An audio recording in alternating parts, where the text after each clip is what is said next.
안녕하세요. 사연에 빠진 아이의 DJ 민영입니다. 오늘도 두 가지 사연 준비되어 있으니 끝까지 함께 해주시고요. 오늘의 사연도 재미있게 들어주세요. 그럼 구독과 좋아요 버튼 눌러주시고 오늘의 사연 함께 시작해 볼게요. 안녕하세요. 저는 회사에 다니며 평범하게 살아가고 있는 여성입니다.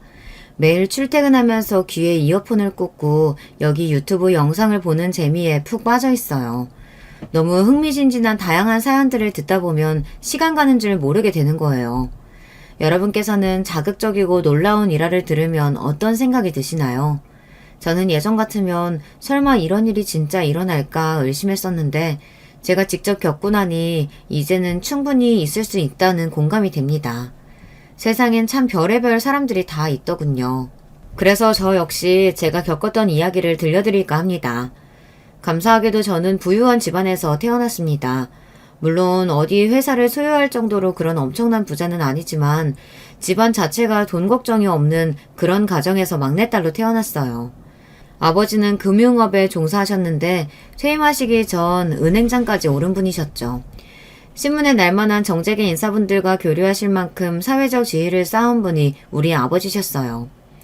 우리 때 아버지들은 보통 그러시듯 바깥일에 열중이신 아버지와 함께 놀이동산에 가거나 소소하게 쌓은 추억은 별로 없었습니다. 집에서 늘 과묵하셨고 어머님을 통해 자식들이 엇나가지 않게 뒤에서 지켜보시는 편이었죠. 그래서 아버지와 친하게 지낸 딸이라고는 할 수 없지만 왠지 아버지가 든든하고 좋았어요. 제 위에 언니와 오빠는 아버지의 기대에 부응해서 공부를 잘했는데요. 커서는 회계사와 증권사 직원이 되었습니다. 저는 특출난 능력이 없지만 막내딸이라 그런지 공부를 잘 못해도 크게 뭐라고 혼내시진 않으셔서 편하고 좋았습니다. 그럭저럭 4년제 대학을 졸업하고 취직하려고 나서니 그런 저를 아버지가 말리셨어요. 네가 월급 얼마나 받는다고 이 치열한 사회에 나가서 고생하려고 그러냐? 그저 좋은 남자 만나서 결혼하고 마음 편히 가정주부를 살면 그뿐이다.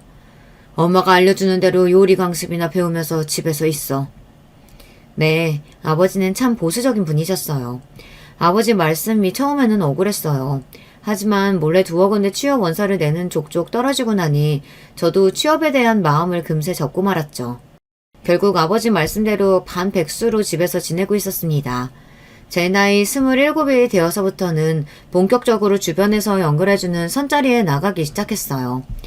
영화에서처럼 뜨겁고 열정적인 연애 한번 못해보고 이대로 유부녀가 되는 것이 억울했지만 그만한 남자를 만나봤어야 말이죠. 하지만 선자리가 아닌 우연한 기회에 제 마음을 달아오르게 만든 남자를 만나게 됩니다. 그날도 서울 시내의 호텔 라운지에서 맞선남을 기다리고 있었는데 무례하게도 약속 시간이 지나서 못 나온다고 펑크를 낸 것이에요. 무례한 남자 때문에 열이 받아있는데 다른 테이블에서 시끌시끌한 겁니다. 어떤 여자가 맞은편에 앉은 남자에게 물을 끼얹어버리면서 뭐라 쏘아붙이고는 호텔 라운지에서 나가버렸어요. 바람 맞은 것도 까맣게 잊고 그 재미난 광경을 보고 있다가 집에 가려고 하니 엘리베이터를 기다리는데 아까 물벼락을 맞은 남자가 옆에 서 있었습니다. 왜인지 그 모습이 모성애를 자극해서 전 처음 본 남자에게 그만 손수건을 빌려주었어요. 남자는 감사하다며 제 손수건으로 물을 닦고 나서 이렇게 말했어요. 아무리 열심히 해도 안 되는 일이라는 게 세상에 있나 봐요. 네? 아, 그렇죠. 여자분께 큰 실수하셔서 봉변당하신 게 아니신가요? 아, 아닙니다. 생각하시던 연인관계 같은 게 아니고 사업상 만난 자리인데 그분 성격이 좀 불같은가 봐요. 자기 마음에 안 드는 일이 있다고 물세례까지 받을 줄이야. 남녀 간의 사랑 싸움인 줄 알았더니 아니라는 남자의 해명에 왜 제 마음이 안심되는 걸까요? 우리는 집으로 돌아가는 길에서 대화를 하다 카페에 가서 차까지 마셨습니다. 그리고 어떻게 되었을까요? 그렇게 운명처럼 우리는 사랑하는 사이가 되었습니다. 늦바람이 무섭다고 만난 지 3달도 안 되었지만 우리는 결혼 이야기를 나눴어요. 그 남자는 한 건설회사에서 과장을 달고 있는 사람이고 예비시댁은 평범한 가정 같았어요. 나이가 이제 막 30을 넘긴 젊은 나이에 과장이라니 능력을 인정받은 모양이었어요. 제가 봐도 회사 일을 참 열심히 하긴 했죠. 그렇다고 해도 맞선 남자들에 비해 조건이라는 부분에서 분명히 부족한 것이 사실이었어요. 그래서 우리 부모님께 제가 연애하는 남자와 결혼하겠다고 말씀드리는 일이 큰 산처럼 느껴졌습니다. 그런 연유로 저는 부모님께 남자친구를 소개하는 일을 차일피일 미뤘어요. 결국 답답했던 남자친구가 데이트가 끝나고 집에 데려다주는 길에 무작정 우리 집에 같이 들어오겠다고 나온 겁니다. 너무 황당한 저는 그를 말려봤지만 그는 불도저처럼 밀어붙이더군요. 그렇게 엉겁결에 부모님과 처음 인사드리고 결혼 이야기까지 나누며 우리 관계는 진전되기 시작했습니다. 처음에는 남자친구를 탐탁지 않아 하던 아버지도 몇 번 만나보고 나선 체념하듯 제 결혼을 허락하고 마셨어요. 그렇게 우리 부모님의 결혼 허락을 받고 나자 남자친구는 속전속결로 다음날 자신의 본가에 저를 데려갔습니다. 남자친구 부모님께 저는 인사를 드리고 어렵지 않게 결혼 허락을 받았죠. 그러고 보니 그날 뵌 남자친구 어머님이 우스워 보였던 일화가 떠오르네요. 이렇게 만나서 반가워요. 아가씨는 하는 일이 뭔가? 네, 제가 취직을 해보고 싶었는데요. 조신하게 신부 수업이나 받으라는 아버지 말씀으로 막상 일을 해보지는 못했어요. 아니, 그럼 백수라고? 그건 안 될 말이지. 요즘 같은 시대에 남편 혼자 벌어서 어찌 산다고? 엄마, 이 사람한테 그러지 마세요. 이 사람 은행장 딸이에요. 있는 집 딸인데 괜히 취직할 필요가 없지. 그 소리에 시몬은 손바닥 뒤집듯 저에 대한 표정과 태도가 확 바뀌었습니다. 뭐? 아이고, 내가 그런지 귀한 딸도 못 알아봤구만. 내가 모르고 한 말이니 섭섭하게 생각하지 말아요. 가만, 내가 이러고 있으면 안 되지. 뭐 좋은 거 더 사서 상 차려야겠다. 갈비도 있고 잡채도 있는 소박하면서도 맛있는 밥상을 차려주시던 시몬은 갑자기 그때부터 음식을 더 내오시겠다며 분주하셨습니다. 전화로 회랑 대게찜까지 더 시키셨어요. 많이 못 먹는다고 지금 식사도 충분히 맛있다며 말려보았지만 시몬은 본인 뜻대로 하고야 마셨습니다. 와, 은행장 딸이라는 소리로 이렇게 대접이 달라지다니 좀 웃기고도 씁쓸했어요. 아버지의 그늘 외에 저라는 사람은 내세울 것이 없는 건가 하는 그런 마음이 들었기 때문이죠. 그렇게 양가의 허락을 받고 나니 남자친구의 추진력으로 우리는 2달 만에 결혼식을 올렸습니다. 그리고 남편과의 행복한 신혼생활을 꿈꿨지만 막상 현실은 달랐습니다. 건설회사 특성상 남편은 잦은 지방과 해외 출장까지 다니며 일이 바빠 보통 얼굴 보기가 힘들었으니까요. 일을 사랑하는 남편을 이해해보려고 했지만 홀로 독수공방하는 날이 많아지다 보니 우리는 아기를 갖기도 어려웠습니다. 이렇게 몇 년의 결혼생활 끝에 제 마음은 너무 황폐하고 외로워지고 말았어요. 그래서일까요? 저도 모르게 드라마에 나오는 의부증 환자 같은 일도 벌어졌답니다. 얼마 전 남편은 은행장이었던 아버지의 도움으로 회사에 큰 공을 세워 상무까지 초고속 승진했습니다. 임원이 되자 기사 딸린 차에 개인 비서까지 생기며 더 좋은 혜택들이 생겼어요. 어느 날 남편의 심부름으로 개인 비서인 최 비서가 우리 집에 들렀습니다. 그때 처음으로 본 최 비서의 모습에 저는 할 말을 잃고 말았어요. 굽이 10cm는 좋게 되는 뾰족 구두를 신고 하체 라인이 훤히 드러나는 딱 붙는 H라인 치마를 입은 그녀는 정말 화려한 생김새의 야한 여자였습니다. 글쎄 위에 입은 셔츠는 단추를 3개나 풀러 가슴골이 보이기까지 했거든요. 눈웃음을 치며 말투도 요상한 것이 회사보다는 술집에 어울리는 여자 같았죠. 그날 퇴근하고 온 남편에게 비서의 흉을 좀 봤습니다. 당신 비서는 왜 그렇게 술집 여자같이 하고 다니는 거야? 최 비서에게 복장 주의를 좀 줘야겠어. 외부인이 보면 저런 비서 데리고 다니는 당신을 어떻게 생각하겠어요? 참나, 아줌마 생각하는 것 하고는. 그런 막장 드라마 좀 그만 봐라, 교양 없이. 최 비서가 과하게 예쁘고 섹시하지. 그래서 최 비서랑 나랑 뭘 어쩐다고 색안경 끼고 보는 거야? 어머, 당신 요즘 갈수록 말이 지나치네? 나는 경제인 안사람들끼리 모이는 연합회에서 총무도 맡고 있고 독서 모임부터 해서 교양이나 문화 쪽으로는 여러모로 당신 못지 않아요. 내가 막장 드라마 상상하는 게 아니고 옷을 고쳐 입으라고 상사로서 이야기할 수 있잖아. 그게 어려워? 사무인 내가 해줄까요? 알겠다고. 그 사람 참 빡빡하게 구네. 최 비서한테 복장 단단히 하라고 말하면 될 거 아니야. 이래서 너무 있는 집 여식이 안사람으로 들어오면 남편을 쥐어잡고 살 거라고. 그렇게 걱정했던 우리 엄마 말이 맞았네. 아니, 뭐라고요? 전 너무 어이가 없었습니다. 결혼 전 저와 우리 부모님 앞에서 그리 공손하고 겸손한 척 하시던 시모가 뒤로는 남편에게 그런 험담이나 해댔다니 말이에요. 비서의 일은 그냥 제가 예민하게 굴었을 수도 있다고 생각하고 넘어갔습니다. 저는 얼마 뒤 대학 동창이었던 친구 기영이의 연락을 오랜만에 받았어요. 기영이는 중학교 때 친구였다 외국어 고등학교로 진학하는 바람에 헤어졌었죠. 그런데 대학교에 와서 우연히 다시 만나면서 더 친하게 지냈던 친구입니다. 기영이는 그동안 외교관 후보자 선발 시험을 준비하고 있었거든요. 그런데 이번에 하는 이야기를 들어보니 아버지가 돌아가시면서 집안 사정이 어려워져서 고시 준비를 접고 취업을 해야 하는 상황에 놓인 겁니다. 아버지 상당해서 마음도 안 좋을 텐데 어려운 집안 사정까지 덮치니 안타깝다. 아, 내가 우리 남편 회사에 수시 채용 있는지 한번 알아볼게. 아니야, 나비에 그렇게까지 해줄 필요는 없어. 너희 남편도 불편할 텐데. 불편하긴 무슨. 끝발 있는 남편 이럴 때 한번 써먹는 거지 뭐. 너는 더 기운내서 어머님 잘 챙겨드리고 곧 면접날 정해지면 연락할게. 기영이는 저에게 고마워했지만 제 생각과 달리 면접 기회를 얻기란 쉽지 않았습니다. 여보, 나한테 학벌도 좋고 똑똑한 친구가 하나 있는데 당신 회사에서 쓰이면 좋겠어.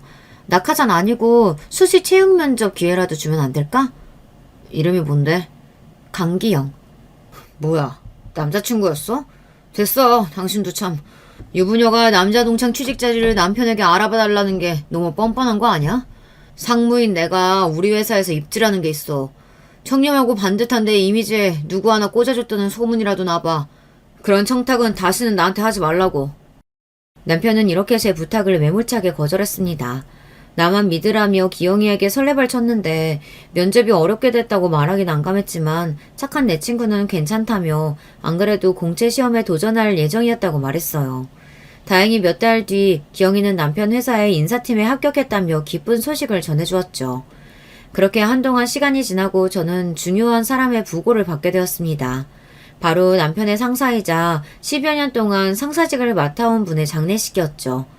왕성하게 활동하던 50대의 젊은 분이 급성 심장마비로 안타깝게 되었습니다. 저는 전임 사장의 장례식장에서 조문을 드리고 식탁에 앉아 혼자서 육개장을 먹고 있었어요. 남편은 함께 온 제가 혼자 밥을 먹든 뭐라든 신경도 쓰지 않았어요.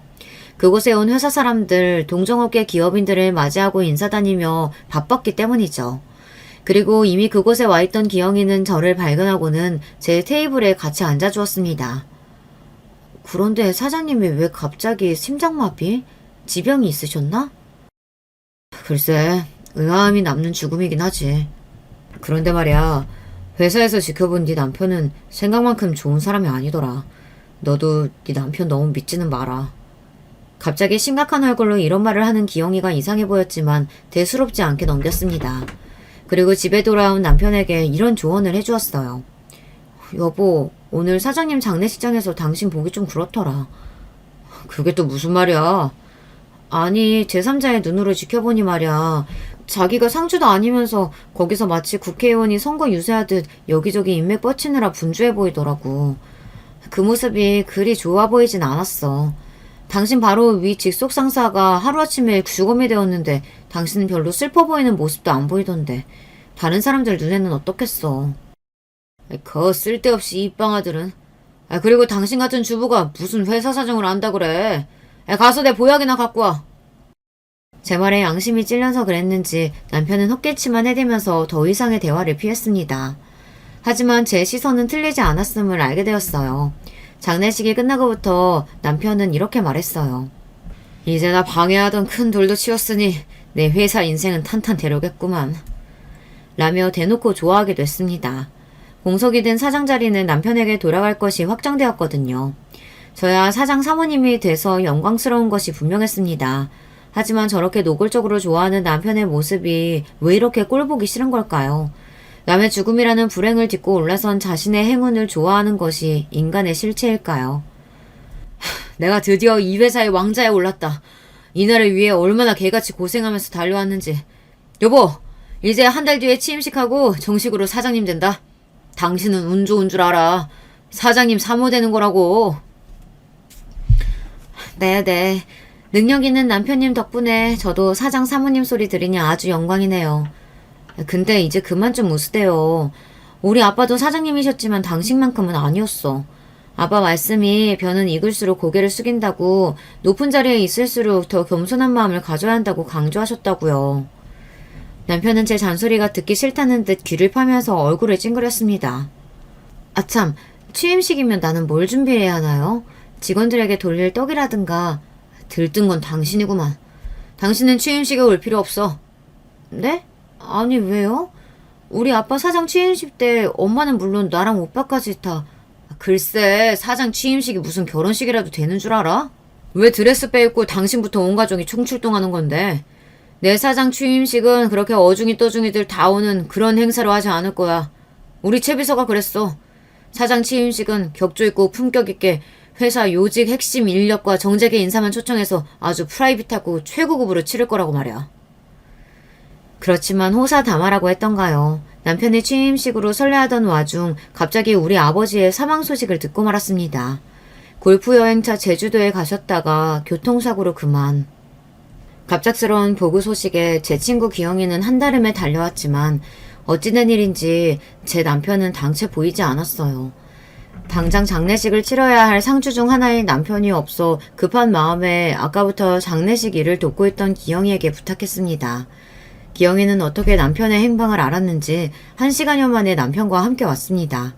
너무 원망스러운 마음에 남편의 가슴팍을 치며 울었습니다. 내가 얼마나 힘들고 외로웠는지 알아요?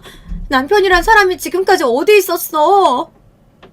그런데 제 눈에 들어온 것은 남편 목과 가슴팍 주변의 수많은 입술 자국들. 하지만 그때 저는 아버지의 죽음으로 경황이 없어서 그냥 지나치고 말았어요. 나의 든든한 버팀목이었던 아버지의 상을 치르고 겨우 정신을 추스리며 여러 날이 지났습니다. 바로 남편의 사장 취임식이 코앞으로 다가왔어요. 당신은 얼마 전 부친상도 있었고 하니 무리하지 말고 오늘 취임식에는 오지 마. 취임식 당일 이렇게 말한 남편은 콧노래를 부르면서 출근했습니다. 아직 저는 그 슬픔 속에서 벗어나지 못했지만 남편을 위해 의연히 일어나서 취임식에 갈 채비를 했죠.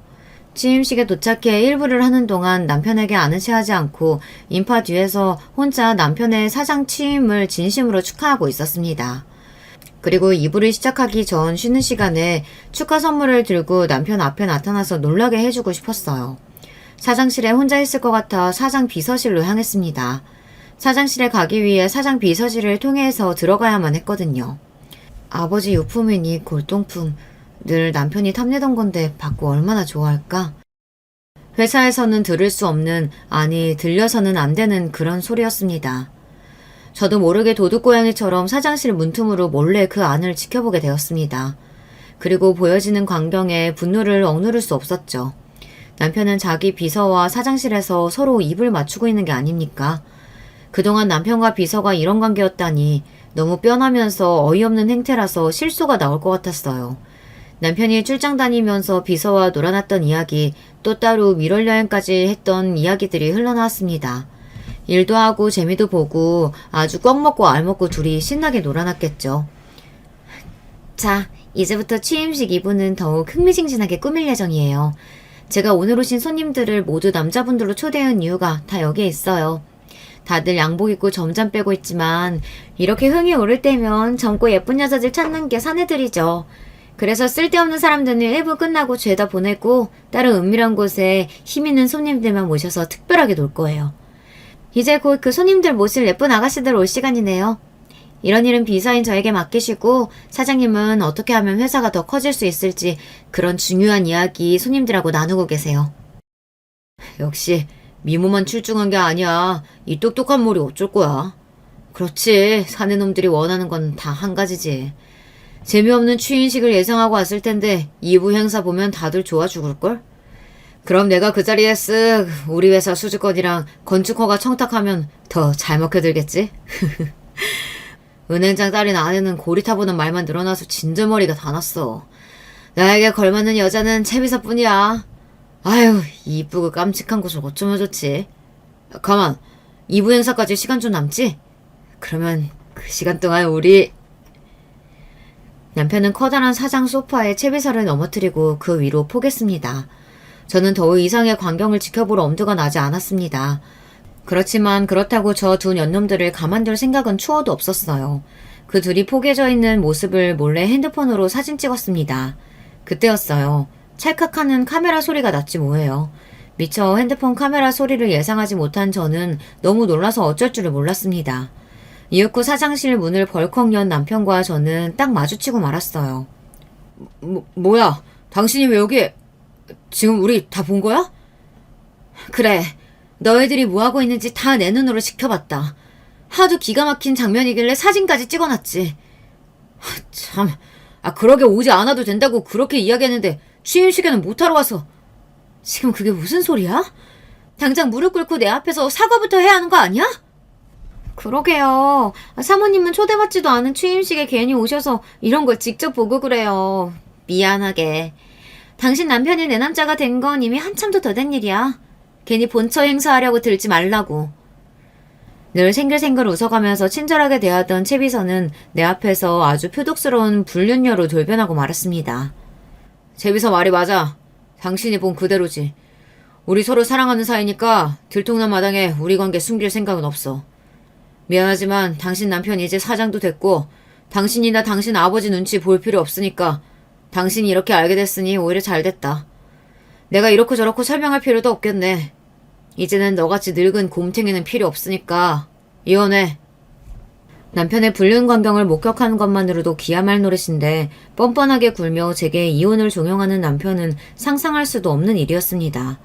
저는 하늘이 노래지는 것만 같았어요. 현실이 아니라 꿈만 같았죠. 그것도 최악의 악몽이요. 이제 막 사장님 대대 명성에 먹칠하지 않도록 품위 있게 이혼하자고. 내일 우리 쪽 이혼 변호사 연락할 테니까 괜한 싸움 일으킬 생각 말고 조용히, 아주 조용히 이혼하고 내 앞에서 사라져줘. 그러게요. 평소에 그렇게도 품위 있는 세무님이었으니까 기대할게요. 설마 하니 남편이나 불륜녀한테 모욕 주고 복수하고 뭐 그런 건 아닐 거라고 믿어요. 은행장 딸답게 조신하고 얌전하게 이혼 서류에 사인해주면 되겠습니다. 이혼하고 나면 나랑 바로 결혼식 올려야죠, 사장님? 입 아프게 뭐 당연한 말을 하고 그래. 내가 왜 굳이 지금 이혼하겠어. 우리 애인이랑 결혼해서 한 집에서 뒹굴고 살려고 하지. 믿을 수가 없었습니다. 내 앞에서 남편과 불륜녀가 하는 말이 이토록 짐승 같을 수 있을까요? 눈물이 쏟아질 것 같았지만 그들 앞에서 절대 눈물을 보일 수 없었기 때문에 황급히 돌아서서 나왔습니다. 그리고 그런 저를 보며 그 두 사람은 낄낄대면서 비웃어댔어요. 사장실에서 달려나오자마자 저는 친구 기영이를 찾았습니다. 기영이는 로비에서 어떤 사람들과 조용히 의논하고 있었죠. 기영아, 글쎄 남편이 말이지. 기영이는 함께 의논하던 사람들과 대화를 급히 마무리해서 보내고 저를 조용한 방으로 안내했습니다. 지금 사람들 보는 눈이 많아서 여기서 조용히 나한테 이야기해봐. 지연아, 왜 그래? 무슨 일 있었어? 나 보고야 말았어. 집에서 그 앙큼한 계집애가 남편이랑 사실 그렇고 그런 관계라는 거. 창피해 죽겠고 그들한테 화가 나서 지금 어떻게 해야 할지 모르겠다고. 기영이는 조용히 제 말을 들어주며 손수건으로 눈물을 닦아주고 있었습니다. 그리고 제 손을 잡고 자기 이야기를 하기 시작했어요. 지연이, 너에게는 내가 입이 10개라도 할 말이 없다. 정말 미안하지만 사실 전부터 네 남편이 비서와 그런 관계라는 거 알고 있었어. 솔직히 말하면 우리 비서질 사람들 모두 알고 있는 사실이야. 나도 처음에는 너처럼 내 남편한테 화가 났지. 네가 나한테 어떤 친구니? 그래서 내 나름대로 네 남편의 잘못을 캐면서 언젠가 저 남자를 끌어내려야겠다고 계획하고 있었어. 그러니까 지연아, 나만 믿고 내 계획 따라줄 수 있겠니? 응, 나 지금 기댈 곳이 너밖에 없다, 기영아. 너한테 다 믿고 맡길게. 제발 부탁해. 나 이렇게 만든 남편이랑 채 비서한테 복수해줘. 저는 지금 실신하기 직전의 상태라 격해지는 감정을 참고 조용히 집에 가야 했습니다. 그리고 엄마가 계신 집으로 가서 심신을 안정하면서 앞으로 어떻게 해야 좋을지 혼자 고민하고 있었어요. 그렇지만 기영이는 자신이 계획했던 일을 하느라 바빴습니다. 기영이가 무엇을 하고 있을지 궁금할 즈음 그는 우리 집 앞 편의점에 와서 맥주 한 캔을 두고 놀라운 이야기를 들려줬습니다. 알고 보니 채 비서의 실체는 꽃뱀이었다고 합니다. 남자를 후려서 돈이건 마음이건 다 착취해내는 그런 꽃뱀이요. 대학생 시절부터 술집 여자 일도 하고 돈 많은 남자들 등쳐먹고 사는 것으로 유명했다네요. 이 회사에 입사해서 다른 부서가 아닌 비서 자리를 꿰찬 것도 남편이 사장이 되면 사모님 자리를 자신이 꿰찰 속셈 때문이었습니다. 심지어 비서는 따로 5살이나 어린 잘생긴 남자친구도 함께 만나고 있었다는군요. 남편에게서 받은 돈과 선물은 일부 그 남자에게 흘러가고 있었으니 이 사실을 남편이 알고나 있는 걸까요? 그렇게 살아온 채비서니까 그 퇴폐적인 취임식 이부를 생각해낼 수 있었던 겁니다. 일반적인 경제인들에게 그 이부 행사는 말도 안 되는 일이었습니다. 그런 요정정치, 술집 청탁도 사실 옛날 일이고 지금은 큰일 날 일인데 채비서나 그것을 좋다고 한 남편이나 정말 수준 떨어지는 것들이 아닐 수 없었습니다. 그리고 취임식 이부에 대한 뒷말이 나왔다고 기영이는 이야기했습니다. 어디서 술집 아가씨 같은 야한 옷을 입은 여자들이 이부 행사장으로 들어와서 손님들 옆에 한 명씩 앉았다고 하네요. 의식이 있고 정상적인 사람들은 이미 기암에서 그 자리에서 물리치고 나와버렸고 그런 것을 좋아하는 부패한 사람들만 남아서 여자들과 음탕하게 놀았던 것이죠. 하지만 그 모습은 결코 그들의 뜻대로 은밀하게 남을 수 없었습니다. 기영이가 사전에 계획했던 대로 그 2부 행사장에 몰래카메라를 설치해둔 것이었어요. 그리고 남편은 물론 부패한 정재계 인사 그리고 술집 여자들까지 그들이 한 행태 하나하나가 고스란히 찍혔습니다. 그 촬영 영상을 빌미로 참석했던 인사들에게 기영이는 협박을 했죠. 저는 건설회사의 한 영심적인 직원입니다. 저는 우연히 신임 사장 취임식에서 이런 광경을 목격하고 공익을 위해 제보해야 하나 고민하고 있죠. 이 영상이 바로 언론사나 인터넷 게시판에 올라가는 것이 나을지 아니면 저와 협력관계를 이루는 것이 나을지는 영상을 보고 판단하시기 바랍니다. 이후 제가 드리는 요청에 협조해 주신다면 이 영상은 아무도 모르게 폐기할 것을 약속드립니다. 그 손님들은 가진 것이 많은 자들이었어요. 부와 권력, 아내와 자식들이 있는 가정까지. 이 영상 하나로 그 모든 것을 송두리째 앗아갈 수 있었기 때문에 그들에게는 그 무엇보다 두려운 존재였겠죠. 문자를 받은 몇몇 인사는 돈을 요구하는 거냐, 얼마면 되냐, 협박이 중재인 것은 아느냐, 너 콩밥 먹고 싶냐, 이렇게 과격하게 나왔다고 합니다. 하지만 그런 자들조차 하루 만에 제가 어제 드린 연락에 머리 숙여 사과드립니다. 뭐든지 원하는 것은 들어드릴 테니 절대 영상을 풀어서는 안 됩니다. 이렇게 잔뜩 엎드려서 분부만 기다리고 있는 처지가 되었네요. 내 남편을 겪어보니 이런 똑같은 작자들도 한심하고 그들의 가족까지 불쌍할 지경이었어요. 저는 그 영상을 공개해서 그 가족들이 실체를 알았으면 했죠. 하지만 기영이는 저를 막아섰습니다. 안 돼. 우리가 감정적으로 나오면 모든 일을 그르칠 거야. 네 복수의 상대는 전 남편과 채비서라는 사실을 잊어서는 안 돼. 그 영상은 절대로 세상에 나와서 안 될 판도라의 상자지. 기영이의 말은 현명했습니다. 결국 저는 기영이가 하자는 대로 따랐습니다. 기영이는 그들이 애가 타도록 며칠 뒤에야 문자를 보냈습니다. 저는 지금 취임한 신임 사장의 부도덕하고 파렴치한 행태를 참을 수 없기에 그를 끌어내리려고 합니다. 그와 회사에 대한 약조를 하신 부분은 절대 들어주시면 안 됩니다. 또한 사장의 해임한 이사회를 열 때 해임에 한 표를 던져주셔야 합니다.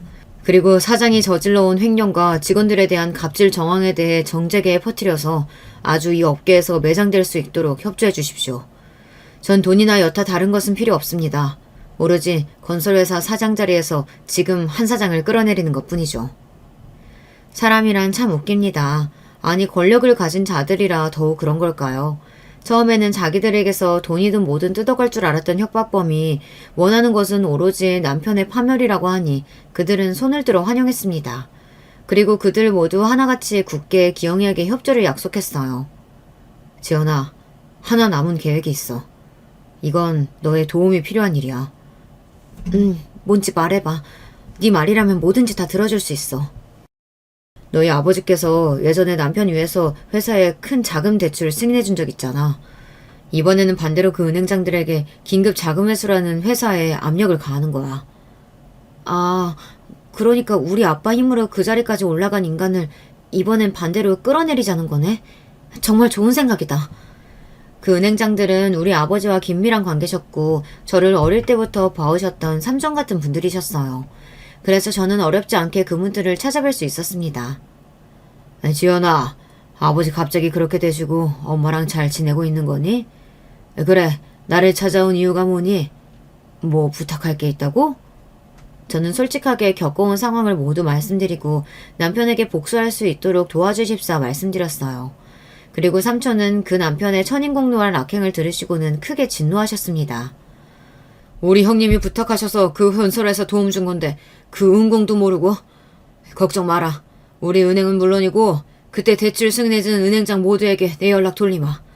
그 자식이 사장 자리에 있는 한 우리 은행들은 앞으로도 절대 자금 대출 하지 않을 거라고 단단히 일러주겠어. 이렇게 저를 위해 모든 인맥을 동원하실 거라고 약조해 주셨어요. 제가 이 일을 도모하는 동안 기영이는 회사의 몇몇 대주주와 은밀히 접촉했습니다. 그리고 취임식 이후에서 벌어진 일과 남편이 벌여온 횡령과 불륜 행각에 대해 털어놓았습니다. 세상에 믿을 수가 없네요. 2020년대에 이런 일이 바로 내 회사에서 벌어지고 있다니. 어쩐지 10년 넘게 회사 잘 운영하던 전임 사장이 갑자기 그렇게 되고 나서 올라온 인물이 그럼 그렇지. 애초에 난 한 사장 반대했었다고. 보여준 이 모든 게 사실이 맞나요? 그러면 우리 대주주들이 이러고 있으면 안 되는 거 아니겠습니까? 하루라도 빨리 한 사장 끌어내려야죠. 그렇게 광분한 대주주들은 조만간 남편의 사장 해임안을 상정하는 주주회의를 개최하기로 했습니다. 이제 기영이와 제가 준비한 복수극은 마무리에 다다랐습니다. 2주 뒤에 열릴 사장 해임 주주회의에서 전 남편은 처절하게 짓밟힐 것입니다. 그러던 중 갑자기 집에 남편이 찾아왔습니다. 오해는 하지 마. 내 집 가지러 들른 것뿐이야. 아예 채비서랑 살집 마련했거든. 그렇구나. 그럼 다 가져가 네 물건들. 어차피 이 집은 우리 부모님이 해주신 거니까 넌 몸만 빠져나가면 되겠구나. 뭐야, 당신 같이 살던 남편이 나가는데 아주 평온하다? 뭐 그 사이에 딴 놈이라도 생겼냐? 아, 그 강기영인가 하는 그 친구놈이랑 그렇고 그럼. 그래, 내가 전부터 그놈 이야기할 때 알아봤어. 얌전한 척 조신한 척은 다 해놓고 너도 결국은 나랑 똑같은 거잖아. 똥눈에는 똥밖에 안 보인다더니 당신이 그 똥이구나. 기영이랑 나는 너랑 채비서 같은 그런 더러운 관계 아니야. 어려울 때 서로 도와주는 진짜 친구. 당신같이 더러운 사람은 그런 친구가 주변에 없어서 이 마음 이해하지 못하겠지만 말이야. 아, 당신 이혼 변호사 왔길래 우리 측 이혼 변호사 붙여줬어. 아마 당신이 요구하는 건 하나도 당신 뜻대로 안 될 거야. 잘 들어도 당신은 곧 땅을 치고 지난날을 후회하게 될 거고 이 집도 우리 재산도 땡전 한 푼 못 받고 거지로 나가게 될 거야. 그 신세가 되었을 때 네가 아끼고 총애하는 채비서가 어떻게 나올지 아주 궁금해지는데? 그날이 오면 내가 구경하러 갈게. 팝콘 사들고서 말이지. 남편은 이렇게 단호하게 자신에게 험한 말을 늘어놓는 저를 보고 믿기지 않는다는 표정을 지었습니다. 그리고 생각도 하기 싫다는 듯 자기 집만 챙기고 급히 집에서 나갔습니다. 저는 바로 이 집을 부동산에 매도하겠다고 연락했어요. 그 더러운 전 남편과의 추억이 깃든 집은 이제 제게 필요가 없으니까요.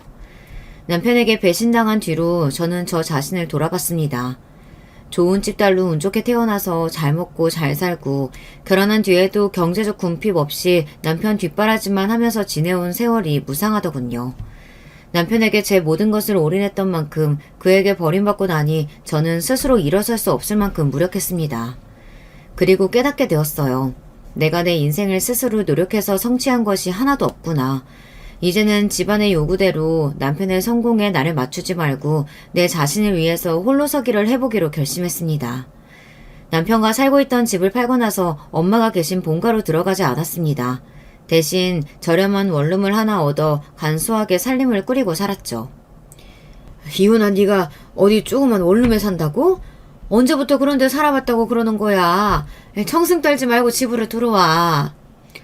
엄마는 방이 5개 이상인 저택에만 살아본 제가 어떻게 그런 데서 살 수 있겠냐고 걱정하셨지만 저는 도리어 좋았습니다.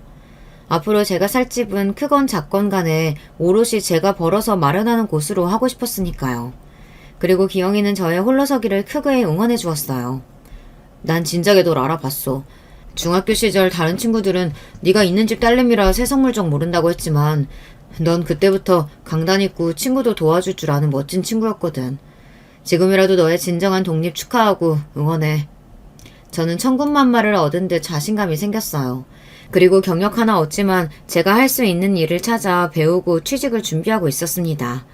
가진 것은 별로 없지만 저는 그 어느 때보다 당당한 여자가 되어 있었어요. 그렇게 제 인생을 읽으면서 하루도 잊은 적은 없습니다. 바로 남편과 불륜녀에 대한 복수 말이죠. 드디어 주주총회의 날이 밝았습니다. 저는 주주총회에 참석할 수 없었기 때문에 기영이는 특별히 영상통화로 저에게 은밀히 이 멋진 광경을 보여주었습니다. 주주들이 모여있는 자리에 남편이 씩씩대며 들어왔어요. 저는 오늘 이 회의가 열린 것에 깊은 유감을 갖고 있습니다. 이것은 신임 사장을 노리는 중상모략에 불과하다는 말입니다. 하지만 우리에게는 증거가 있습니다. 강비서, 보여주세요. 이윽고 기영이는 큰 화면에 전 남편이 회사의 자금을 횡령했던 일과 그에 대한 증거 자료를 보여주었습니다. 저건 회사 운영하다 보면 흔히 있는 수준입니다. 제 이익을 위한 횡령이 아니라고요. 이것이 끝이 아닙니다, 사장님. 더 많은 것들이 준비되어 있으니까요. 남편은 기영이를 죽일 듯이 노려보고 있었습니다. 다음은 취임식 2부 동영상 자료인데 이 자리에서 틀어도 괜찮으시겠습니까? 그 말에 놀란 전 남편은 뛰어나가서 기영이가 들고 있던 조작 리모컨을 번개처럼 빼앗았습니다. 아니요! 이런 건 보실 필요 없습니다. 이 모든 영상은 강비서가 벌인 모함입니다. 강비서는 내 아내를 좋아해요. 그래서 나를 파멸해. 잠깐만. 그 영상이 뭐든 나는 상관없고 한 사장이 자기 불륜녀 때문에 조강지처와 이혼한다고 들었습니다. 맞죠? 이거 참 곤란하군요. 나는 한 사장 보고 그 큰 금액을 회사에 대출해준 것이 아니에요. 당신 장인어른에게 내 신세진 것들이 있어서였지. 그러니 오늘 내로 우리 은행 대출 300억 당장 회수해 주시오.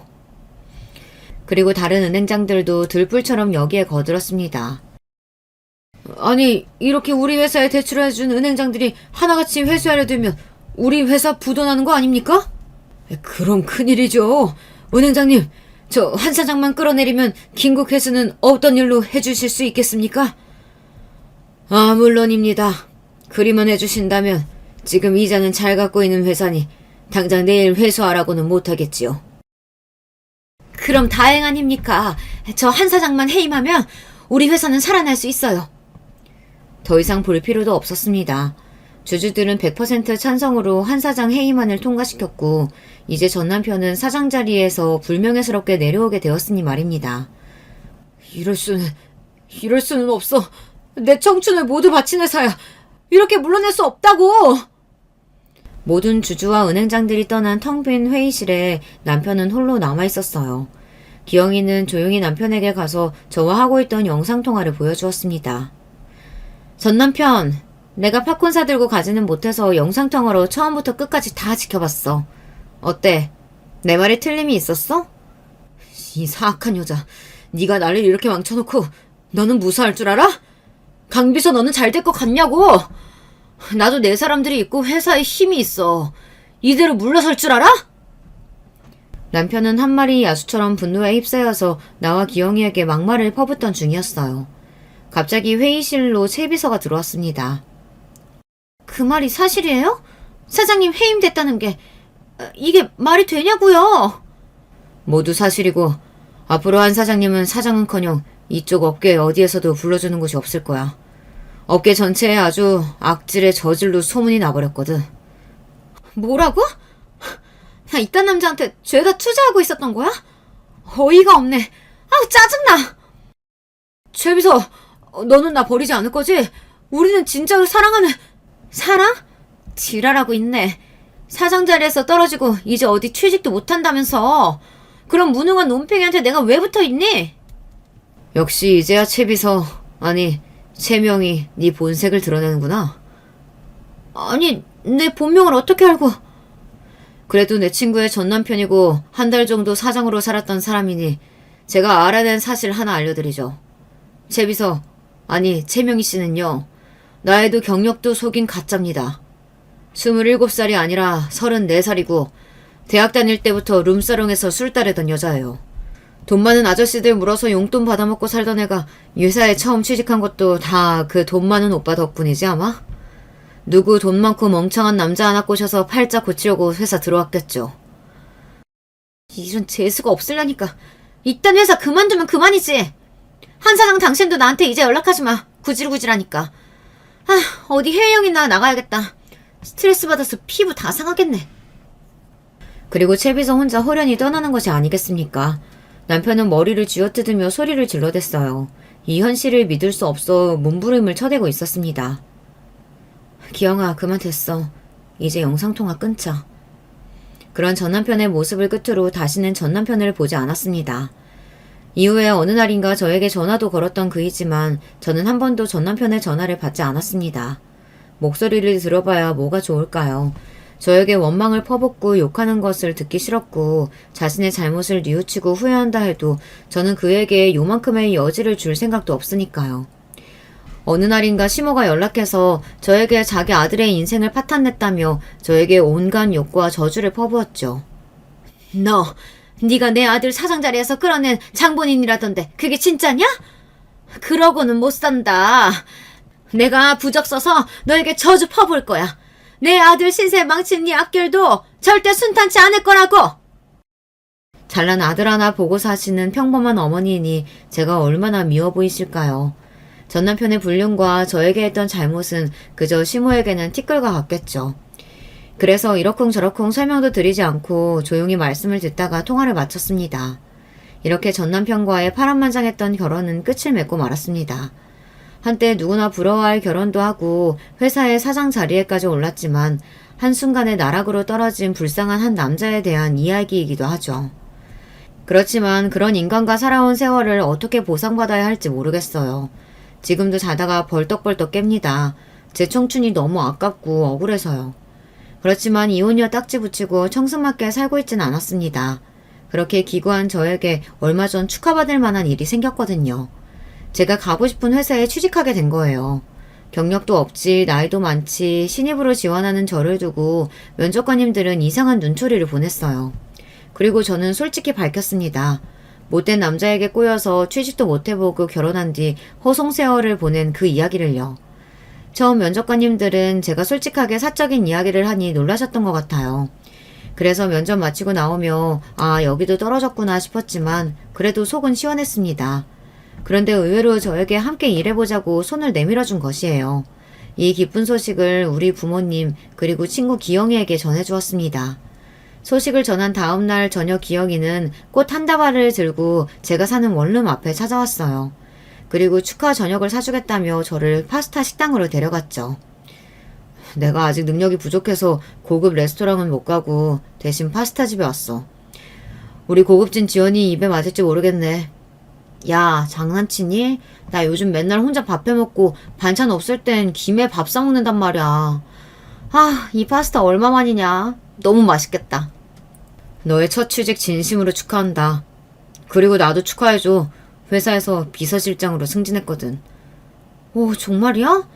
역시 회사에서도 너의 능력을 알아주는구나. 잘됐다. 어머님 진짜 좋아하시겠다. 맞아. 우리 엄마가 그 소식에 눈물을 흘리셨지. 그리고 엄마가 너 한번 집에 데려오래. 뜨끈한 집밥 먹이고 싶다고. 좋지. 너희 엄마 음식 솜씨 좋으셨잖아. 중학교 이후로 얼마만이야? 에휴, 이 바보야. 물론 얘 친구라 밥 해주시는 거기도 하지만 내가 엄마한테 털어놓았거든. 우리 엄마도 이미 눈치채고는 있으셨지만.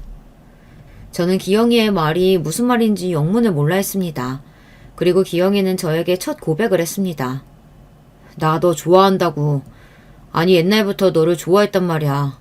그래서 엄마가 너 한번 보고 싶다고 하신 거야.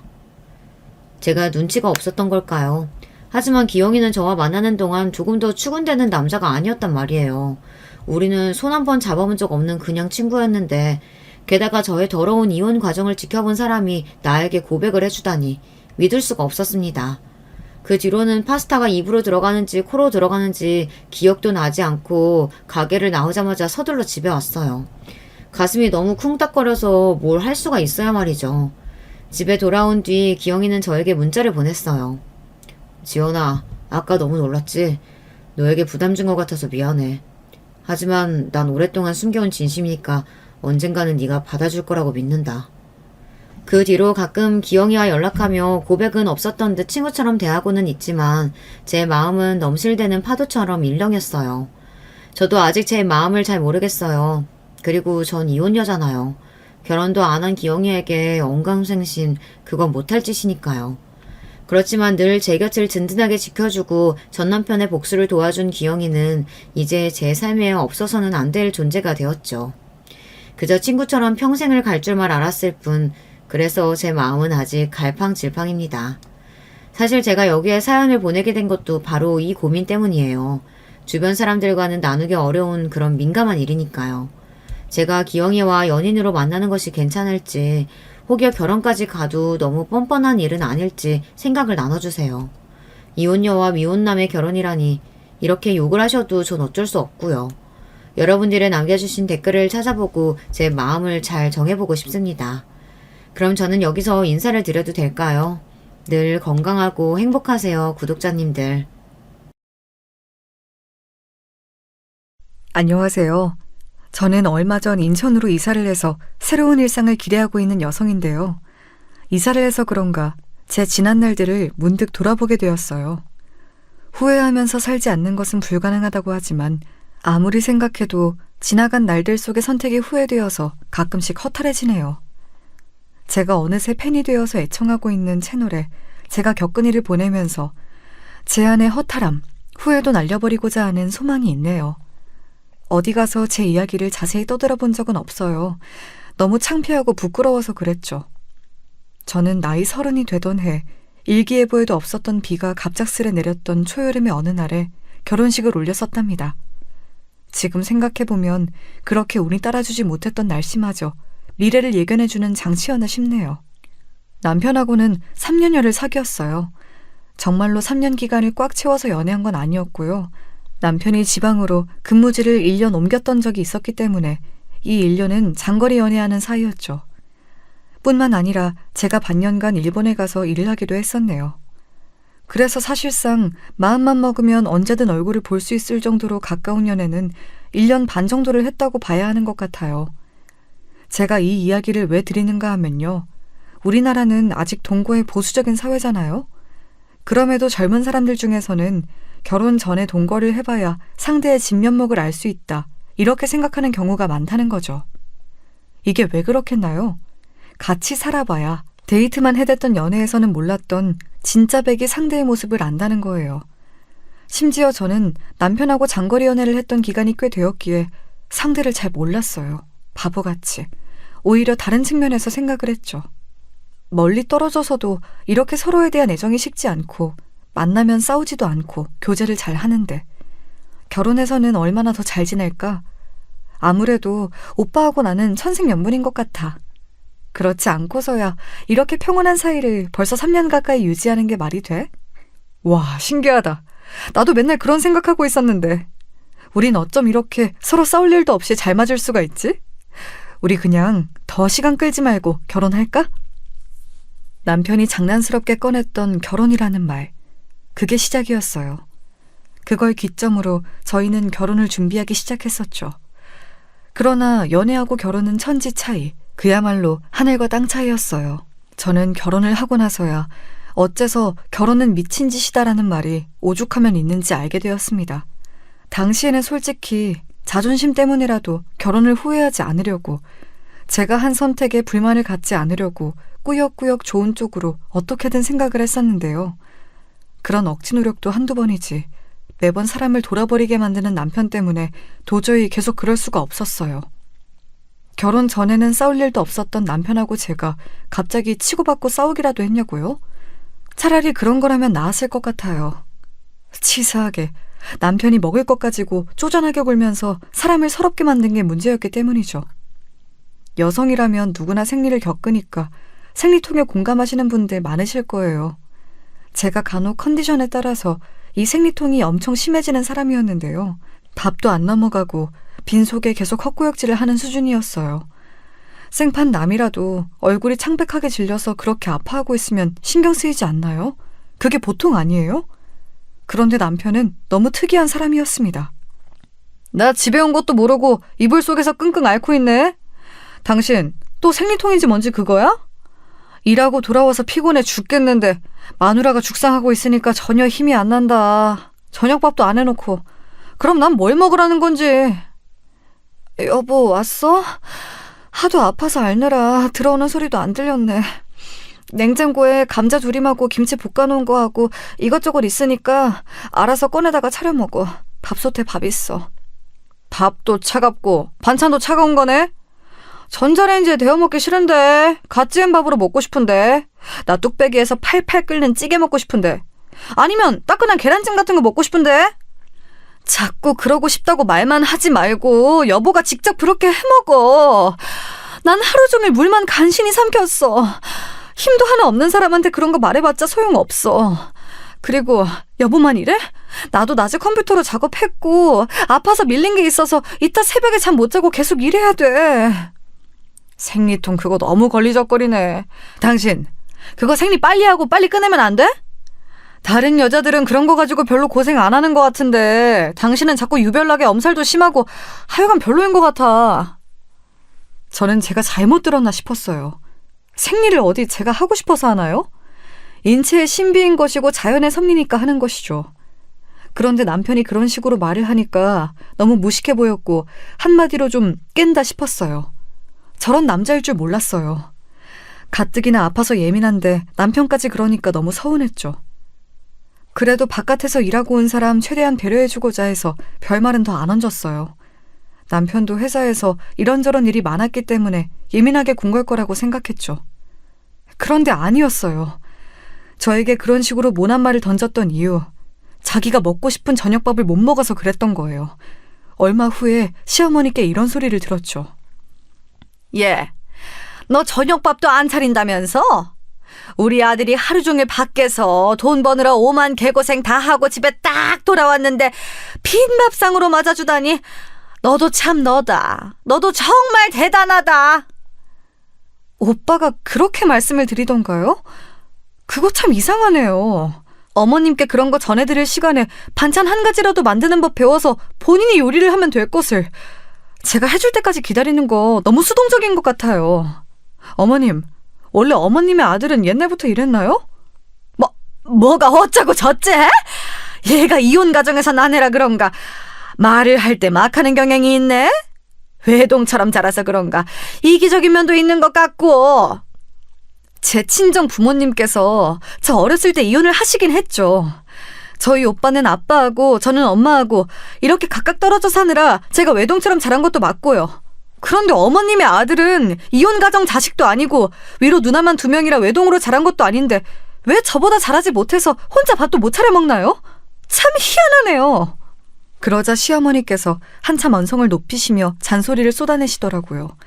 저도 내심 너무 감정적으로 말대꾸를 했나 싶어서 아차 싶긴 했기 때문에 가만히 듣고 있었네요. 시어머니께서 당신의 아들만 유별나게 편애하시고 며느리는 얄미워하시는 안 좋은 방향으로 전형적인 분이시긴 했지만 별로 신경은 안 썼어요. 왜냐하면 어차피 제가 시어머니하고 사는 것도 아니었으니까요. 그런데 같이 사는 인간이 제 신경을 계속 건드리면 그건 문제였습니다. 여보, 난 아팠을 뿐인데 왜 내가 밥 안 차려줬다고 그걸 어머님께 벌써 고지고대로 다 일러 바쳤어?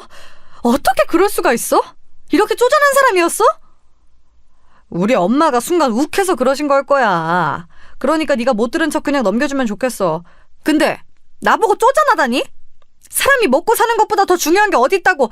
내가 먹을 거 문제로 속이 좀 상했으니까 우리 엄마한테 그런 얘기도 할 수 있는 건데 그걸 무슨 쪼잔하다고 표현을 하냐? 아, 머리 아파. 난 솔직히 내가 이런 대화를 여보하고 해야 한다는 것 자체가 너무 황당해. 여보, 우리 애들 소꿉장난 아니고 다 큰 어른들끼리 결혼한 거야. 다시는 이런 소모적이고 유치한 걸로 내가 머리 아플 일이 없었으면 좋겠어. 알았지? 나는 그냥 일하고 돌아와서 그날 허기졌던 게 싫었던 것뿐인데 내가 뭘 잘못한 건진 모르겠지만 네가 기분이 안 좋다니까 내가 네 말을 따를게. 내가 양보하지 뭐. 나는 아량이 넓은 남자니까. 이때부터 뭔가 느낌이 싸했어요. 이 남자 화법이 대체 왜 이럴까? 분명히 같은 주제를 가지고 대화란 걸 하고 있는데 왜 겉도는 느낌일까? 그런 인상을 받긴 했었어요. 제가 너무 신경 쓸 요소가 많아서 스트레스를 받았는지 다음에는 아예 생리 시작하기 전에 일어나는 배란통도 무척 심하더라고요. 진통제를 먹어도 아파서 끼니도 못 챙겨 먹다가 양배추가 위장에 좋다는 게 문득 생각이 났어요. 양배추를 쪄서 밥에다가 간장 찍어 싸먹으면 간단하게 좋을 것 같더라고요. 그래서 남편에게 퇴근하면서 집 앞에 있는 식자재 마트에서 양배추 한 통 좀 사달라고 그랬습니다. 남편 줄 밥은 따로 다 차려놓고요. 그런데 귀가한 남편의 손을 보니까 텅 비었더라고요. 여보, 양배추는 어디 있어? 설마 등에 맨 서류 가방에 들어있는 거야? 에이, 여기 양배추가 어떻게 들어가? 없어. 마트에 가보니까 양배추 전혀 없던데? 뭐라고? 아니, 지금이 무슨 양배추 대란이 일어난 것도 아닌데 그게 왜 없어? 그건 1년 365일 마트에서 취급하는 품목 아니야? 진짜로 마트에 없었어? 그거 신선 코너에 따로 들어가야 하는 건 알고 있지? 아, 당연히 알지. 거기를 내가 몇 번을 가봤는데 그 사실을 모를까 봐서? 없었다니까. 기껏 퇴근하면서 들러준 사람한테 수고했다, 고맙다 이런 말은 못할 망정 자기 생각만 하고 진짜 너 이기적이다. 아무리 생각해도 이상했어요. 그래서 제가 아픈 몸을 이끌고 꾸역꾸역 그 마트를 가봤습니다. 그랬더니 떡하니 양배추가 쌓여있더라고요. 그거 결제하는데 얼마나 열이 받아서 손이 떨리던지 제가 남편에게 따졌죠. 왜 거짓말했냐고요. 그랬더니 남편이 저에게 뭐라고 그랬던 줄 아시나요? 뭐야? 본인이 직접 마트 가서 양배추 사면 되는 거였는데 피곤한 나를 시켜 먹으려고 했던 거였어? 아주 무서운 여자네. 내가 거짓말을 하기에 앞서서 당신이 먼저 치사하게 굴었으니까 서로 감안해서 없던 일로 해. 내가 양보할게. 양보해서 그냥 없던 일로 하자는 거야. 도대체 어떻게 하면 그런 해괴한 결론이 나온단 말인가요?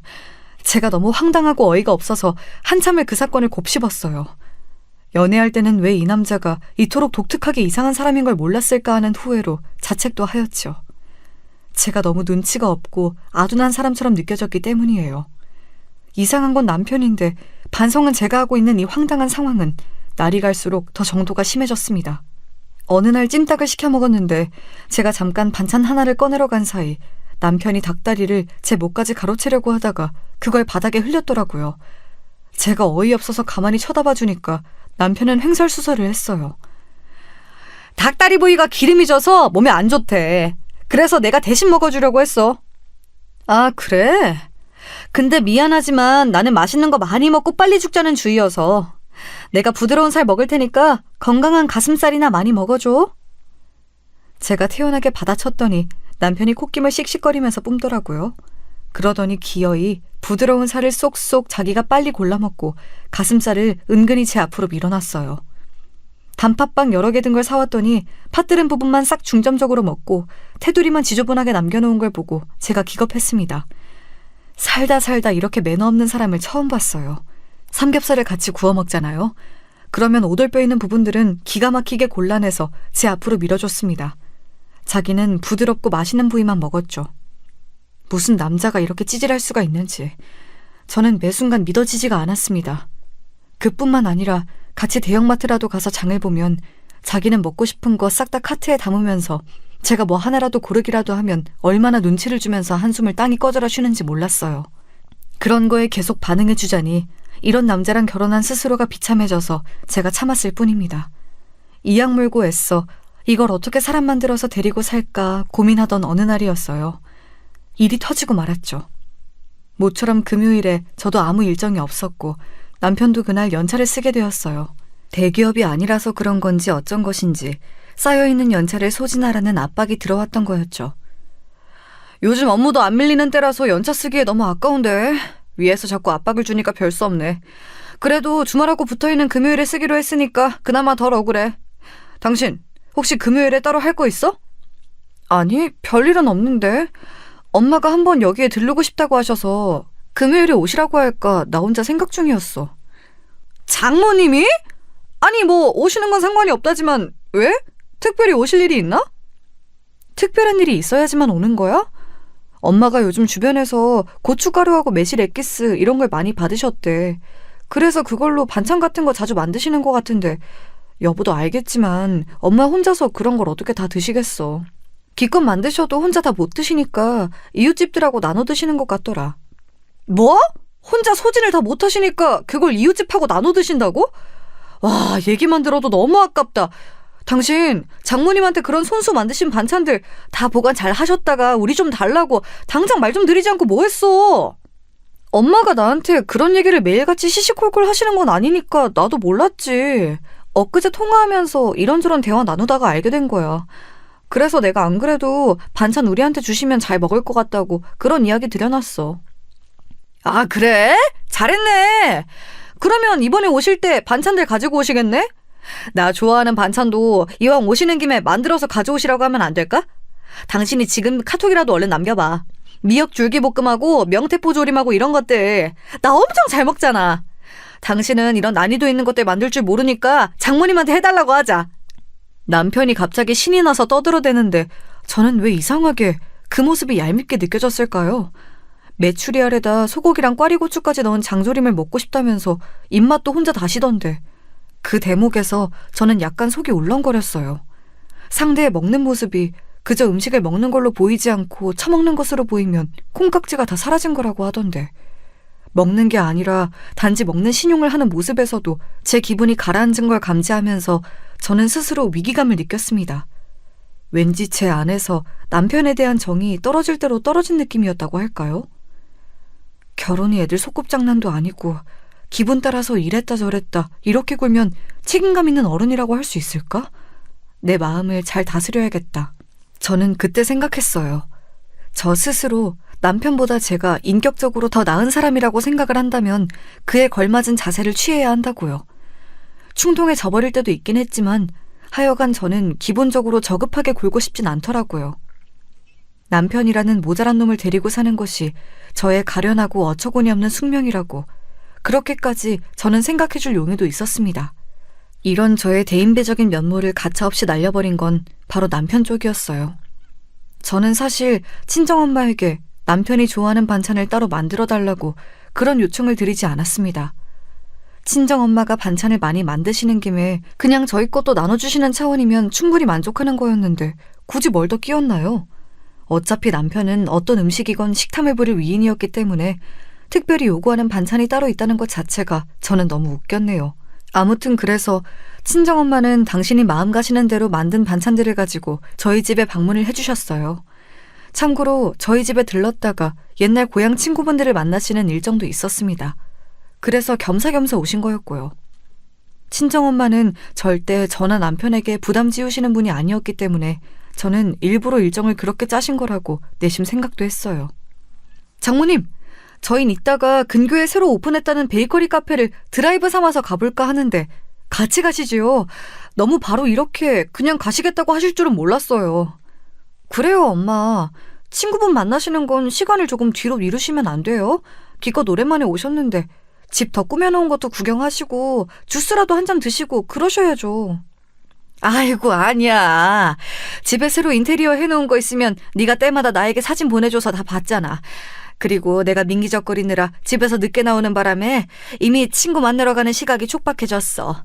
지금 나가면 딱일 것 같아. 반찬이나 얼른 냉장고에다 바리바리 옮겨놔. 오는 길에 햇볕이 좋아서 혹시 반찬이 금방 쉴까봐 노파심이 들더라. 친정엄마가 너무 단호하게 말씀을 하시니까 제가 설득할 엄두가 안 나더라고요. 가급적 이번 달 내로 따로 친정엄마하고 시간 내서 놀러가는 일정을 짜야겠다는 생각을 했네요. 저하고 친정엄마하고 같이 반찬 다 열어서 내용물 확인해보고 소분할 거 있으면 바로 하고 그렇게 했는데요. 반찬들 보고서 제가 깜짝 놀랐어요.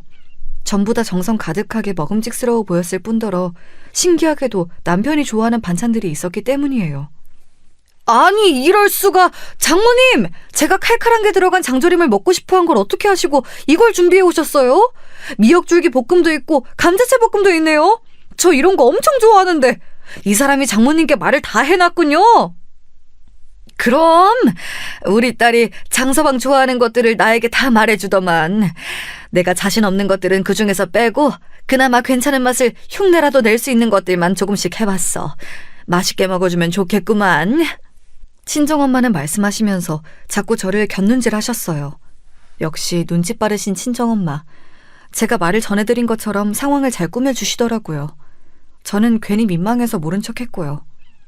남편은 갑자기 입맛을 다시면서 젓가락을 집어들더니 커다란 반찬통에 담긴 그대로 장조림 고기를 집어먹었습니다. 그것도 아주 허겁지겁이요.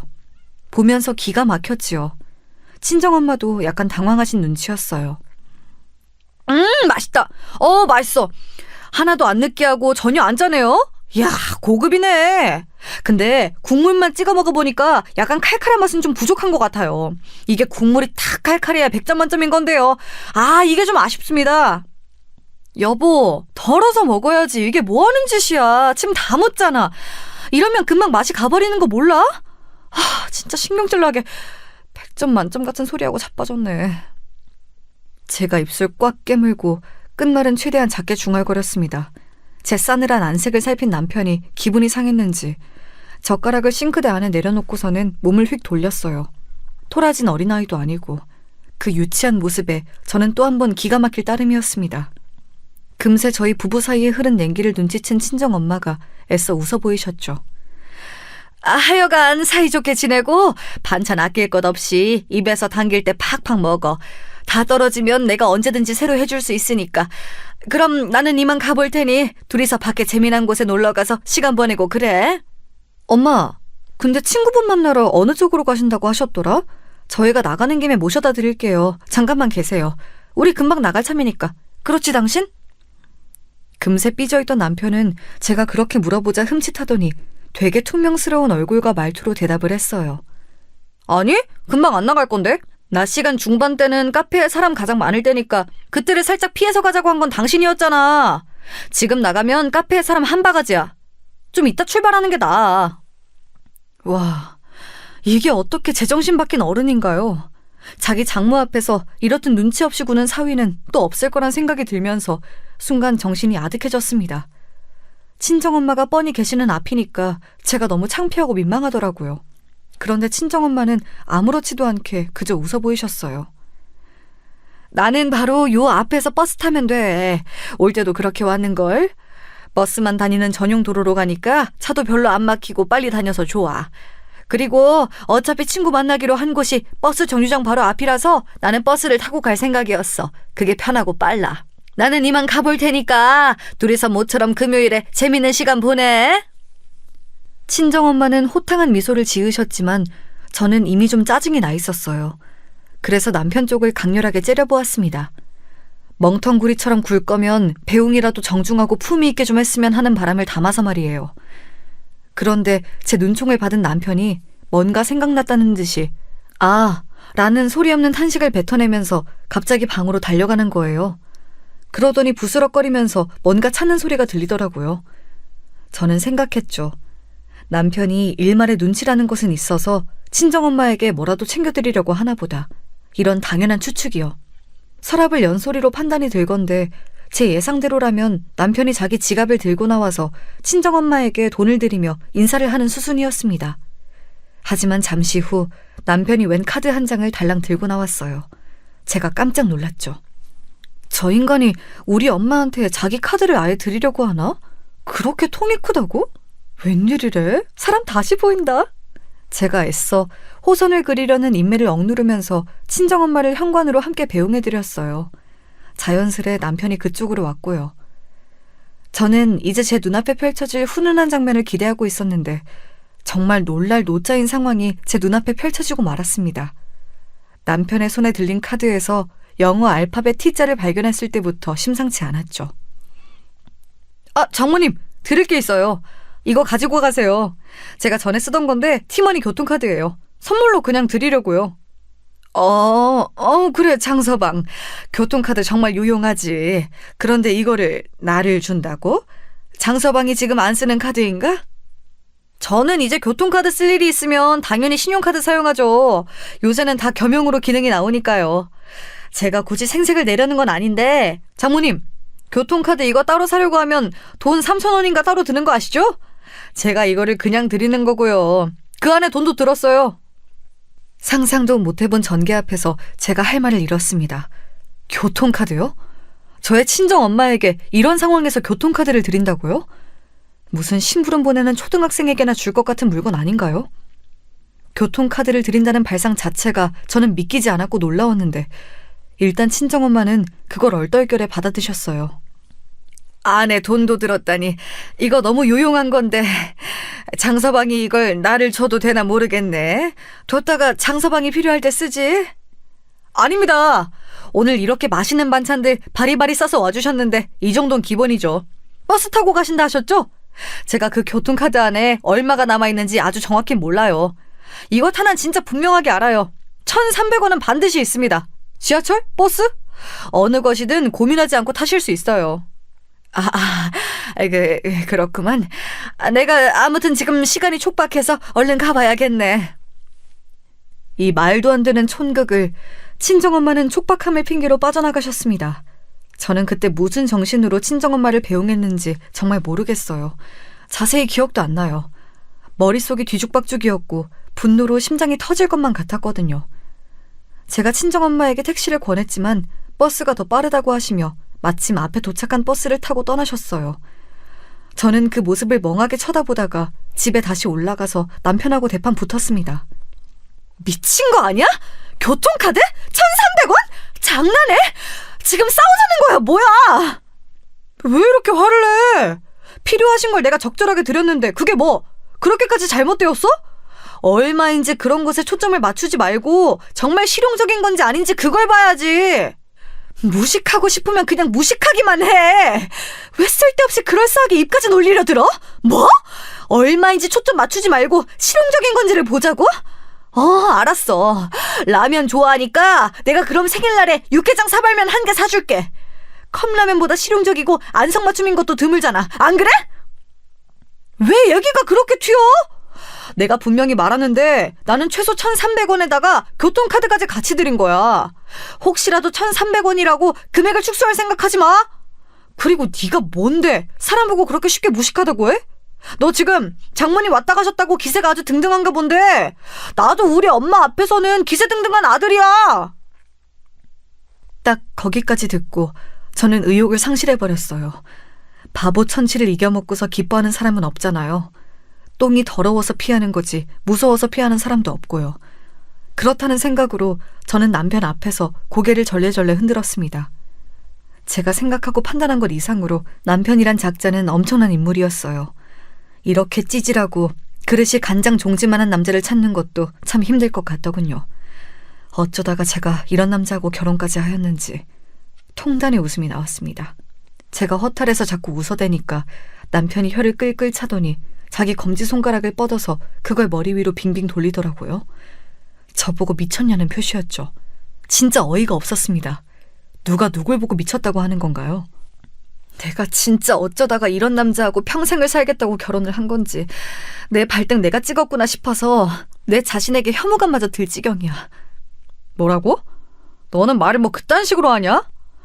결혼해서 이득 본 건 너고 어디 가서 네가 나만한 남자를 다시 만날 수 있는 것도 아닌데 나는 네가 대체 뭘 믿고 이렇게 배은망덕하게 구는지를 모르겠다. 너 허세 좀 그만 부려. 제발 헛소리 좀 작작해. 배은망덕이 무슨 의미인지 대관절 알고나 쓰는 거야? 이 무식하고 저급한 인간아. 됐어.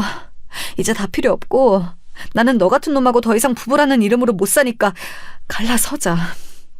식탐 부리면서 이기적으로 굴 때부터 알아봤어야 했는데 진작 이렇게 했어야 했는데 물은 내 자신이 너무 원망스러워. 고작 이런 일 가지고 갈라서자는 말을 하는 것 자체가 네 인성의 바닥을 보여주는 것 같다. 너는 왜 이렇게 성격이 더럽냐? 너 같은 성격 파탄자가 나하고 이혼하면 다시 결혼이라는 걸 할 수나 있을 것 같아? 남편이 저를 막 비웃더니 갑자기 걸려온 전화를 받으러 자리를 떠버렸습니다. 저는 지끈거리는 머리를 부여잡고 있었죠.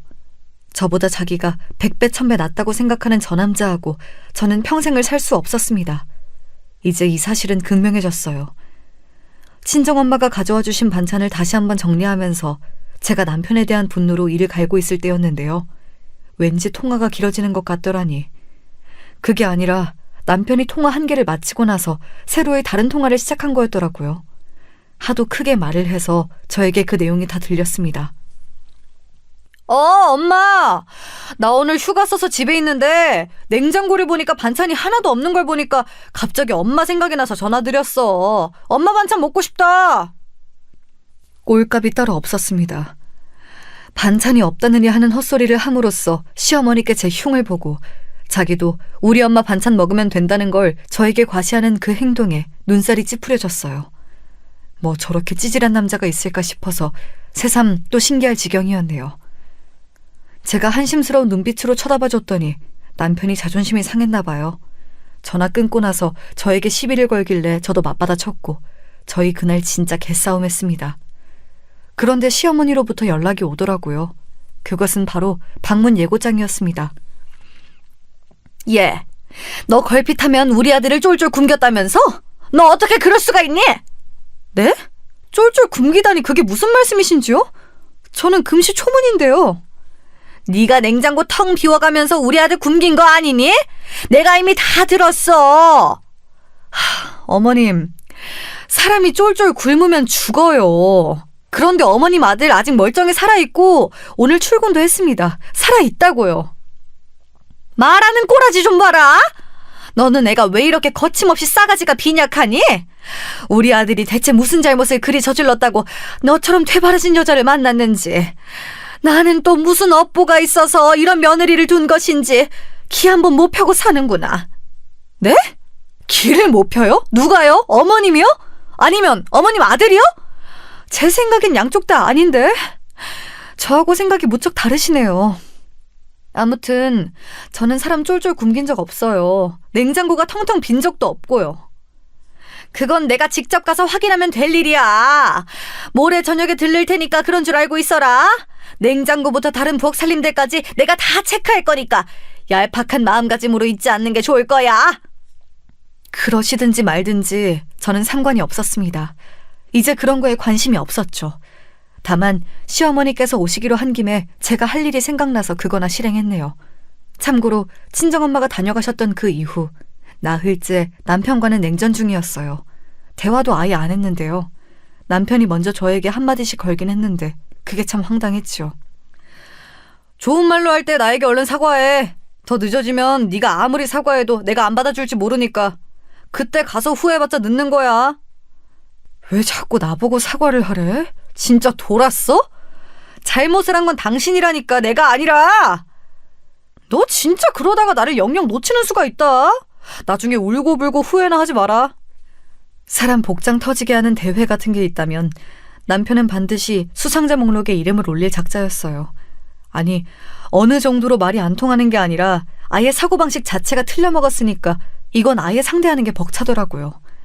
이런 비정상인과 계속 있다 보면 저도 언젠가 휘말릴 게 틀림없었습니다. 이를 박박 깔며 이 망할 놈에게 한 방 먹여줄 때를 일부러 기다린 저는 그날이 오자 반갑게 시어머니를 맞아들였습니다. 토요일 오전에 오신다고 하길래 그 전날부터 제가 두근거려서 잠까지 설쳤네요. 어서 오세요, 어머님. 무겁게 실이 뭘 이렇게 많이 들고 오셨어요? 내가 무겁게 안이 들고 올 수가 있어야 말이지. 우리 아들이 먹을 게 없어가지고 반찬 타령을 해대고 있는데 내가 어떻게 반찬을 이것저것 준비 안 해올 수가 있었겠어? 안 그러니? 아, 그러셨구나. 네, 알겠어요. 반찬 정리해두시는 건 둘이서만 하셔야 할 것 같아요. 제가 주말이라 약속이 있어서요. 지금 준비하던 도중이었는데 얼른 옷 갈아입고 나가봐야 하거든요. 뭐야? 이런 거 정리하고 나면 은근히 뒷정리할 게 나오기 마련인데 그걸 네가 안 하면 누가 한다니? 설마 우리 아들 보고 하라는 거야? 못할 건 또 뭔가요? 근데 어머님께서 계시니까 그냥 어머님이 하시면 되겠네요. 냉장고 안쪽 배치 어머님께서 마음대로 바꾸셔도 되어요. 저는 별로 상관 안 해요. 제가 룰루랄라 콧노래까지 살짝 흥얼거리며 옷을 갈아입으러 가자 부스스한 잠옷 차림의 남편이 어이없다는 듯이 저를 쳐다봤어요. 우리 엄마가 방금 오셨는데 너는 지금 놀러 나가겠다고? 이게 무슨 예의범절이야? 내 맘이지.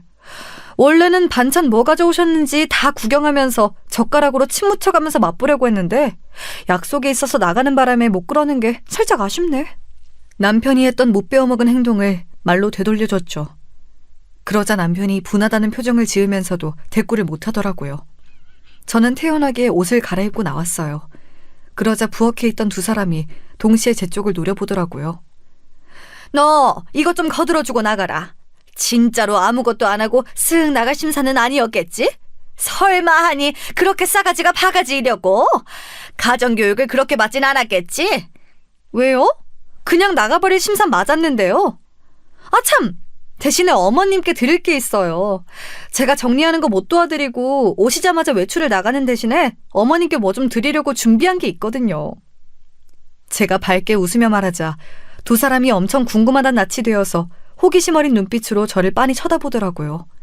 저는 그 시선을 받으며 아주 즐겁게 하얀 봉투를 시어머니께 내밀었습니다. 남편은 못 배워먹어서 한 손으로 제 친정엄마에게 교통카드를 건넸으나 저는 그 인간보다는 스스로 낫다고 생각을 했으므로 두 손 공손하게 드렸답니다. 당신 이거 뭐야? 설마 우리 엄마 주려고 용돈을 준비한 거야?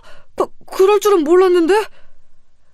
헛다리를 짚은 남편이 깜짝 놀라면서 저와 하얀 봉투를 빠르게 번갈아 쳐다보았어요. 저는 의기양양하게 웃을 따름이었죠. 시어머니께서 밝은 표정으로 봉투 안을 들여다보셨습니다. 용돈? 얘가 이 정도의 센스는 있는 애였구나. 용돈이라니. 어디 보자. 아니, 이게 뭐지? 웬 동전이 있는데? 300원? 1,000원짜리 한 장은 또 뭐람? 그리고 같이 든 이 종이는 또 뭐고? 여기 와주시는 수고, 또 가실 때 드는 수고까지. 어머님을 위하는 마음으로 1,300원 준비해드렸습니다. 그리고 같이 든 종이는 어머님을 위한 제 자그마한 선물이에요. 펼쳐보시면 분명히 만족하실 거예요. 1,300원이라는 액수에 남편의 얼굴이 삽시간에 붉게 달아올랐는데 그 사이 시어머니께서는 홀린 듯이 멍한 표정으로 종이를 펼쳐보고 계셨습니다. 동시에 그 내용을 들여다본 두 사람이 소스라치게 놀랐죠. 그건 바로 이혼이라는 목적을 두고 작성된 내용이었으니까요. 전 이미 도장 찍었어요. 어머님의 귀한 아들만 도장을 찍으면 되네요.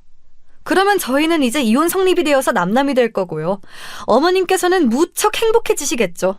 어때요? 정말 좋아하시지 않고는 못 빼기는 엄청난 선물이지요? 이혼? 아니, 아무리 그래도 그렇지 이혼이라니. 이건 너무 갑작스러운데? 이혼을 요구하더라도 우리 아들이 하는 거지 어떻게 네 쪽에서 먼저... 저는 시어머니께서 충격에 신음하시거나 말거나 넋이 나가 있는 남편을 향해 카리스마 넘치게 외쳤지요. 어이! 나 밖에서 놀고 돌아올 동안에 제대로 도장 찍어 놔라. 설마 이제 와서 구차하게 나한테 매달리면서 이혼하기 싫다고 난리치면 진짜 가만 안 둬. 내 모든 것을 다 걸고서 당신의 사회생활을 망쳐놓을 거야. 알아들어? 정말로 나하고 이혼하려고? 어떻게 그럴 수가 있어? 이혼하면 본인만 손해인데 왜 이런 결정을 하려는 거야? 당신 바보 등신이야? 내가 바보 등신이든 아님 해산 말미잘이든 그건 상관할 바가 아니고 거기에 도장이나 얌전히 찍어놔. 혹시 나를 너무 사랑해서 견딜 수 없는 나머지 여생을 나를 위한 노예로 살고 싶어 환장한 건 아니겠지? 그런 생각으로 도장을 안 찍는다면 너무 소름 끼칠 것 같아. 제가 가련한 표정을 꾸며내며 그렇게 말을 했을 때 시어머니께서는 뒷목을 움켜쥐시며 눈을 질끈 감으셨어요. 그러자 놀란 남편이 시어머니를 얼른 부축하더군요. 저는 유유히 가방을 챙겨서 집을 나섰습니다. 아, 그리고요. 1,300원이 어떻게 나온 액수인지 궁금하시거든 귀한 아들에게 물어보세요. 그럼 전 이만 나갑니다.